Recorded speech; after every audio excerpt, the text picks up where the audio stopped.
evening, students. Again, I am with you in my second lecture or video for the student of class 8. In this video, we will go for the next from chapter number 1 in civics. Okay, but before that, I would like to summarize to you something that which I have been explained in my previous video. So, what we have discussed in our previous video about rules and regulation and laws and principle according to which a country is governed and that are known as the constitution. Okay, so and why do we need a constitution? We need a constitution for running our country smoothly, to govern our country, to delimit the powers of different organs of the government, to understand the political scenario of our country, and some more reasons or importances might be there. And we have also discussed about the role of the constitution. The role of the constitution is most important because according to this, our civil life, our common life or public life, we can say, run in a smooth way. Okay, and today we are going to read about what are laws and why do we need laws, क्या होते हैं और इनकी जरूरत हमें क्यों होती है. Okay, तो laws क्या होते हैं? Laws are some rules and regulation, okay, according to which a country is governed. They might be in the form of written or might be in unwritten form. Okay, laws जो होते हैं वो written या unwritten दोनों ही form में उससे कोई depend करता है कि उस पर्टिकुलर कंट्री में किस तरह के कॉन्स्टिट्यूशन को या किस तरह के रूल्स एंड रेगुलेशन वहां पर है, ये डिपेंड करता है. जैसे ब्रिटेन में अनरिटन कॉन्स्टिट्यूशन है, इंडिया में रिटन कॉन्स्टिट्यूशन है, अमेरिका में रिटन कॉन्स्टिट्यूशन है. Okay, mostly in almost countries of the world I explain to you they adopted written constitution. Now here in this lecture we are moving on our first content or we can say study content, and that is why we need laws. हमें laws की जरूरत क्यों? क्या without laws हमारा जो है daily life नहीं चल सकता, हमारी कंट्री को नहीं चला सकते? नहीं. देयर विल बी और we can say there will be many problems arising in front of us if we do not have laws. अगर हमारे पास कानून नहीं होंगे, रूल्स एंड रेगुलेशन नहीं होंगे, because everybody wants to break to these rules and regulation. कोई किसी की बात ही नहीं मानेगा, कोई सिस्टम ही नहीं होगा. विदाउट रूल्स कोई सिस्टम होता है? अगर ये रूल नहीं होता है स्कूल 8 o'clock पर ओपन होगा तो कोई स्टूडेंट आप फॉर एग्जांपल क्लास में बंदा 6 बजे आकर भी बैठ सकता है अर्ली मॉर्निंग. ओके, जाने के लिए बोल मुझे तो 12 बजे मुझे तो मेरे घर पे जाना काम है, उसको कैसे रोकेंगे? हाउ विल टीचर स्टॉप और prevent to him from existing from the class कि नहीं अभी नहीं जा सकते आप? बोलेगा क्यों नहीं जा सकते? कोई टाइमिंग थोड़ी ना डिसाइड है. दैट्स व्हाई स्कूल का टाइमिंग डिसाइड है कि 8 to 2:30 आपको यहाँ पर स्टे करना है, यहाँ पर क्लासरूम में आपको टीचिंग जो है प्रोवाइड की जाएगी, तो you have to be with the teachers. Okay, it is the rule of our school. That's why you are right here and listening to us, and you know that at which time you can leave from here. Clear? So, for running a country or a system or a public life in a proper way, we need laws. हमें कानून की जरूरत होती है. And for protecting people also, we need laws. हमें लोगों को सुरक्षा देने के लिए भी कानून चाहिए. Okay, to control all the disturbing elements or we can say social anti-social elements, we need laws. हमें उनको कंट्रोल करने के लिए भी laws की जरूरत होती है. All human beings are not same. सारे ह्यूमंस का नेचर सेम नहीं होता है. कुछ ह्यूमन बीइंग होते हैं जो क्रिमिनल जो है आइडियोलॉजी को जो है फेवर करते हैं या कुछ केसेस में कर जाते हैं. तो ऐसे लोगों को कैसे कंट्रोल किया जाए, उनको कैसे वापस से जो है उन्हें सुधारा जाए, इसके लिए हमें सिस्टम की जो सिस्टम के लिए रूल्स बनाने पड़ते हैं. उसके लिए हमें लॉस की जरूरत है. एंड सो और भी बहुत सारे रीजंस हो सकते हैं जिनके लिए हमें लॉस की जरूरत होती है. यानी एक सीधी सी बात है, in a simple way you can say without law a system can not run. और अगर सिस्टम रन नहीं करता है तो कोई भी काम सही से नहीं हो सकता. Okay, now our next content law and dissent. Law and dissent, कानून और असहमति. What is this? Sir law तो होता ही है, जब हम सब एग्री होते हैं वही तो लॉ होता है. जिस बात के लिए पब्लिक एग्री होती है उसे ही हम जनरली लॉ का फॉर्म दे देते हैं. बट फिर भी यहाँ पर कंटेंट आया लॉ एंड डिसेंट, यानी कानून और असहमति. यानी कुछ लॉज ऐसे होते हैं जो डिसेंट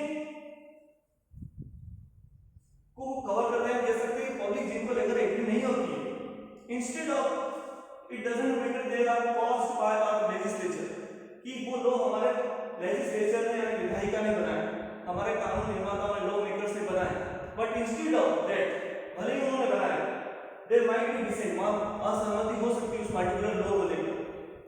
ओके, क्यों ऐसा क्यों sir? Because our legislature are also part of human society, वो भी हमारे सोसाइटी का पार्ट है। कई बार क्या होता है, कुछ लेजिस्लेचर या कोई पर्टिकुलर पार्टी जो है वो अपनी आइडियोलॉजी को बढ़ाने के लिए या अपने फेवर में वोटर्स को मूव करवाने के लिए या रेवेन्यू कलेक्शन के लिए and might be some more reason, क्या कर सकते हैं वो लोग, अपने अकॉर्डिंग जो है वो लोग को पास कर सकते हैं, या विदाउट एनी डिटेल्ड स्टडी को जो है कोई लॉ पास करते हैं और पब्लिक डोमेन में जब वो लॉ जाता है तो पब्लिक उसे डिनाई करती है, उसको प्रोटेस्ट करती है, मना करती है कि वी विल नॉट एक्सेप्ट और follow to this rule and you have to change to this, और आपको बदलना होगा। ओके, सो ऐसे कई सारे लॉ हो सकते हैं जिनको लेकर डिसेंट हो सकता है, असहमति हो सकती है, लोग जो है उसे फॉलो नहीं करते हैं। जैसे रिसेंटली हमने एग्जांपल देखा एनआरसी और सीए को लेकर, तो उसको लेकर जो है इंडियन पीपल ने बहुत सारा जो उसको लेकर प्रोटेस्ट किया, क्लियर, और उसके बाद जो है गवर्नमेंट बैकफुट पर भी गई और उसको लेकर अभी भी जो है कुछ ना कुछ चलता रहता है, अभी तक जो है क्लियर इंस्ट्रक्शन या डिटेल्ड नॉलेज हमारे पास अभी उसको लेकर नहीं है कि उसमें एक्चुअली क्या होगा। So some laws might be disagreed or denied by the public. Okay, now in brief I am explaining to you, after that I will explain with the help of the book of your book also. Okay, now we are moving toward the constituent assembly. Constituent assembly क्या होता है? Okay, constituent assembly was formed to draw or draft our constitution. For explaining law and dissent, I am giving two examples to you which are also given in your book. First one is salt Satyagraha. Salt सत्याग्रह या नमक कानून का जो विरोध जो प्रदर्शन हुआ, salt Satyagraha was performed by Mahatma Gandhi and their followers. Mahatma Gandhi और उनके अनुयायियों ने salt सत्याग्रह जो है किया था. Salt का जो ब्रिटिशर्स ने बनाया था, according to them no Indian can make salt, but पहले वो बना रहे थे, इंडियंस को ये अलाउ था, राइट था कि वो जो है पानी से, समुद्र के पानी से वो क्या कर सकते थे, सॉल्ट जो है बना सकते थे, लेकिन ब्रिटिश गवर्नमेंट ने जो है उसको बैन कर दिया कि no Indian should be allowed to make salt, उसको बैन कर दिया। तो महात्मा गांधी को ये जो है उनको बुरा लगा कि ये तो इंडियंस की जो है उनके लाइवलीहुड का सोर्स ऑफ लाइवलीहुड और they will not do this, then how they will run to their life, तो वो अपने जीवन को कैसे चलाएंगे, उनका तो पूरा इकोनॉमिकल सिस्टम डिस्टर्ब हो जाएगा। इसको लेकर जो है महात्मा गांधी ने जो है डिसेंट जो किया है, असहमति जताई और उन्होंने अपने फॉलोअर्स को लेकर दांडी जो रिवोल्ट बना बोल सकते दांडी यात्रा जो है उन्होंने की थी, आपने पढ़ा होगा हिस्ट्री में भी। तो ये जो नमक कानून के लोगों ने जो दांडी यात्रा निकाली थी, that was the example of law and dissent and one more anti liquor law. Anti liquor law क्या था? एक्चुअली हमारा कॉन्स्टिट्यूशन जो है वो हमें गारंटी देता है, इंडियन पीपल को गारंटी देता है कि they must have a good health, उनकी हेल्थ अच्छी होना चाहिए ऑल इंडियन सिटीजन की। बट अगर हम लिक्वर सेल करते हैं, गवर्नमेंट लिक्वर को प्रमोट करती है, इन दैट सिचुएशन क्या होगा, लोग ज्यादा से ज्यादा लिक्वर जो है वो मैंने उसको कंज्यूम करेंगे और इन दैट सिचुएशन क्या होगा, उनकी हेल्थ डैमेज होगी। तो एक तरीके से हमारे कॉन्स्टिट्यूशन का वायलेशन होता है। लिक्वर को अगर स्टेट प्रमोट करता है तो वो हमारे लॉ का एक्चुअल में वायलेशन हो गया, क्योंकि लॉ तो कॉन्स्टिट्यूशन तो हमें बोलता है कि वो जो है all Indian citizen are having right to have a proper and a good health. तो गुड हेल्थ कैसे होगा अगर स्टेट जो है स्टेट आइडेंटिटी से गवर्नमेंट अगर प्रमोट करेगी लिक्वर को ही, तो लिक्वर को लेकर भी जो है एजुकेशन हुआ इंडियन पीपल में और उन्होंने जो है आर्टिकल 47 का जो है विरोध मानते हुए, उसका जो है वायलेशन मानते हुए इंडियन लोगों ने जो है एंटी लॉ मूवमेंट चलाया था, okay, in the leadership of I think Mahatma Gandhi. तो that was also an example of law and dissent. तो यहां पर हमने समझा, here we got that there might be some laws which are not acceptable by the common people और the citizen of the country, okay, instead of they were making by our legislature, भले ही वो हमारे विधायिका ने बनाया, हमारे कानून निर्माताओं ने बनाया, हमारे उन लोगों ने, उन अथॉरिटीज ने बनाया जिनको राइट है कानून बनाने का, ये मैटर नहीं करता कुछ का, इट मींस देयर माइट कानून ऐसे हो सकते हैं जिनको पब्लिक लाइफ में एग्जीक्यूट नहीं किया जा सकता है, पब्लिक उसको लेकर प्रोटेस्ट कर देती है। Okay, so these were the two example for explaining this content I mean to say law and descent. Now we are moving for our next missing content and that is Constituent Assembly.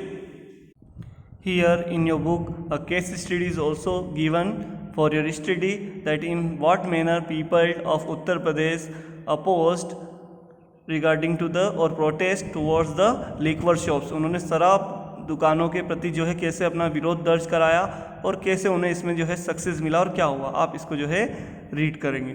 Okay, now we are moving for our next content that is constituent assembly. Constituent assembly या संविधान सभा क्या थी? Okay, The Constituent Assembly was given the momentous task of framing the Constitution of India. Constituent Assembly को India का जो है constitution बनाने का मोमेंटस टास्क यानी सबसे महत्वपूर्ण जो है कार्य दिया गया था। Okay, it had it first sitting on 9 दिसंबर 1946 को इसकी पहली मीटिंग हुई। The framers of Indian constitution were very much aware of the social economic and cultural diversity of India. और जो हमारे फ्रेमर्स थे, कॉन्स्टिट्यूशन मेकर्स थे, वो इस बात से बिल्कुल जानकार थे या उनको इस बारे में नॉलेज था कि इंडिया का जो है सोशल स्ट्रक्चर कैसा है, इकोनॉमिकल स्ट्रक्चर कैसा है और कल्चरल डाइवर्सिटी यहाँ पर किस किस तरह की है। ओके, इन टर्म्स को आप जानते हैं, मैंने before today many times I have been explaining the social awareness, economical awareness and cultural diversity क्या होता है। ओके, तो इंडिया के कॉन्टेक्स्ट में ये तीनों बहुत ही इंपॉर्टेंट टर्म्स हैं, इनको ध्यान में रखकर, माइंड में रखकर जो है हमारे कॉन्स्टिट्यूशन फ्रेमर्स ने कॉन्स्टिट्यूशन को बनाया। So they considered every aspect before preparing the constitution. तो उन्होंने कॉन्स्टिट्यूशन को बनाने से पहले कई सारी बातों का ध्यान रखा। ओके, कि जो है अलग अलग रीजनल पीपल जो है, चाहे वो महाराष्ट्र के मराठा हो, गुजरात के गुजराती हो, या पंजाब की पंजाबी पीपल हो, या तेलंगाना के तेलुगु पीपल, या और भी बहुत सारे। तो ये सारे कल्चरल डाइवर्सिटी, डाइवर्स बैकग्राउंड के लोग, इकोनॉमिकल बैकग्राउंड के लोग, चाहे वो फार्मर्स हो, टीचर्स हो, डॉक्टर्स हो, हाँ, पॉलिटिशियंस हो, ओके, या सोशल ग्रुप के जो लोग थे, इन सब सारी चीज़ों को ध्यान में रखकर हमारे कॉन्स्टिट्यूशन मेकर्स को कॉन्स्टिट्यूशन को बनाना पड़ा। So during the first sitting of constituent assembly Pandit Jawaharlal Nehru move the historic objective resolution which stated. उन्होंने एक जो है महत्वपूर्ण ऐतिहासिक रिजोल्यूशन एंड प्रस्ताव वो लेकर आए Pandit Jawaharlal Nehru, and what it stated, इसमें क्या बताया गया था? The constituent assembly declares its firm and solemn resolve to proclaim India as an independent sovereign republic and to draw up a constitution for her future governance. उसमें ये लिखा था, जो प्रपोजल या रिजोल्यूशन जो पंडित जवाहरलाल नेहरू लेकर आए थे, इसमें लिखा था कि the constituent assembly declares, constituent assembly इस बात की घोषणा करती है कि ये जो है एक, और ये दावा करती है कि इंडिया जो है एक इंडिपेंडेंट यानी मुक्त या स्वतंत्र जो है कंट्री होगा, सोवरेन एंड संप्रभु होगा, जिस पर किसी और कंट्री का कोई कंट्रोल नहीं होगा, रिपब्लिक होगा, ओके, यानी गणतंत्र होगा, यानी पावर जो होगी वो लो पब्लिक जो है, जो रूलर्स हैं उनको ट्रांसफर करेगी, and to draw up a constitution for her future governance. और इसके लिए जो है आज ये कॉन्स्टिट्यूएंट असेंबली जो है इसकी फर्स्ट मीटिंग कर रही है कि फ्यूचर में इसकी गवर्नेंस कैसी होगी। ओके, इस बात को लेकर एक रिजोल्यूशन पंडित जवाहरलाल नेहरू के द्वारा लाया गया। Okay, the total number of members of the constituent assembly were 389 that was reduced to 308 due to the partition of India in 1947। Okay, तो आप समझते हैं कि 9 दिसंबर 1946 को तो जो है इंडिया का पार्टीशन नहीं हुआ था, बट जब 15 अगस्त 1947 को इंडिया का पार्टीशन मतलब 14 अगस्त को ही हो गया था, पर हम 15 अगस्त को जो है as a independence day celebrate करते हैं। तो 1947 की जब ये बात है तो उसमें जो है पाकिस्तान को कुछ सीटें कॉन्स्टिट्यूएंट असेंबली की चली गई, मेंबर्स कम हो गए, 380 रह गए। The members of the constituent assembly represented almost all the section of the society. पर ये जो कॉन्स्टिट्यूएंट असेंबली थी, जो हमारे कॉन्स्टिट्यूशन को लेकर बनाने के लिए जो है जहाँ पर डिस्कशन हो रहा था, वहाँ पर सभी ऑलमोस्ट इंडियन कम्युनिटीज़ के जो रिप्रेजेंटेटिव जो हैं उनको लिया गया था, ताकि सबका रिप्रेजेंटेशन वहाँ पर हो सके। ऐसा नहीं हो कि पुअर क्लास से, या आप बोल दीजिए कि मान लीजिए साउथ इंडिया से या नॉर्थ ईस्ट इंडिया से या ईस्ट इंडिया से या वेस्ट इंडिया से कहीं से किसी का रिप्रेजेंटेशन नहीं हो तो लोगों को गलत लगेगा। जो कॉमन सिविलियन है वो, उन्हें ऐसा लग सकता है कि हमारा तो कोई रिप्रेजेंटेटिव था ही नहीं, तो फिर हमारी बात को इन्होंने कैसे समझाओ, क्योंकि आज तो हम बहुत ही मॉडर्न वर्ल्ड में रह रहे हैं, एक तरीके से सोशल मीडिया के कॉन्टेक्ट में हर चीज़ का हमें नॉलेज होता है, लेकिन उस समय पीपल जो होते थे वो इतने वाइड ब्रॉड माइंडेड नहीं होते थे। ओके, सो इस चीज़ को उन्होंने डिनाई करने के लिए ये एक अच्छी चीज़ उन्होंने की थी कि इंडिया के हर पार्ट से जो या रीजन से जो उन्होंने रिप्रेजेंटेटिव को कॉन्स्टिट्यूएंट असेंबली में अपॉइंट किया था। Now doctor Rajendra Prasad who later became the first president of India, we all know, was also the president of the first constituent assembly. पहली कॉन्स्टिट्यूएंट संविधान सभा के अध्यक्ष जो थे वो कौन थे? वो थे डॉक्टर राजेंद्र प्रसाद, जो कि भारत के पहले प्रथम राष्ट्रपति भी बने थे, यानी first civilian of India. Bharat का प्रथम नागरिक कौन होता है? Who is the president of India.